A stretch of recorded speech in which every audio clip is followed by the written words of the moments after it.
What's up, everyone? Welcome to the video. Today we're going to take a look at how to replace the battery in this Toyota remote head key fob. This key fob is going to be for the Toyota vehicles that do not have a push button start ignition, and it's going to use replacement battery CR2016. I'll put a link in the description box of this video to where you can purchase these batteries if you're in need. The other thing I'm going to be using is a flathead screwdriver. So if we grab our key and we hold it with the buttons facing down to help try to keep them in place, and then we look down here by the key ring, we see this notch right here.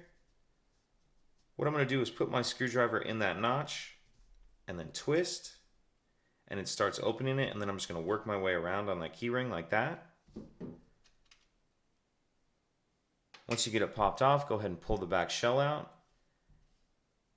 Now we're going to pull this piece out that's sitting inside. Go ahead and pull that out. We can set that part to the side for now.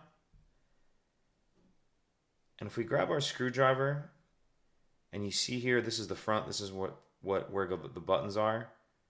If you see here, there's kind of the clear plastic, and then there's this black plastic piece right here. What I'm going to do is put my screwdriver in the space between those two, between the clear and the black plastic. And similar to how we opened it in the beginning, I'm just going to twist.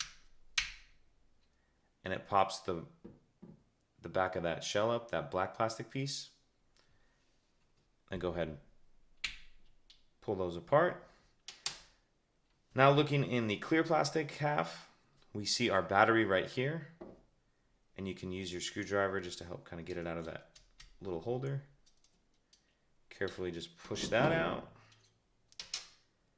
And we'll grab our new battery, and we want to make sure that we're installing that with the plus side up. Get it pushed into that holder. And now we'll reverse everything we just did to close it up. We'll snap these two halves back together. Then we'll grab this part of the key shell. And these buttons just float around in here. They move around really easy. So if any of yours have moved, go ahead and get them back where they need to be.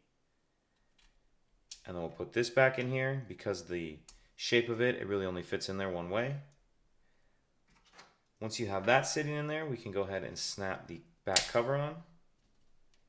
And that's it. If you have any questions, please let me know. If you could take a second to like and subscribe, it helps us out, and I'd appreciate it. Thank you.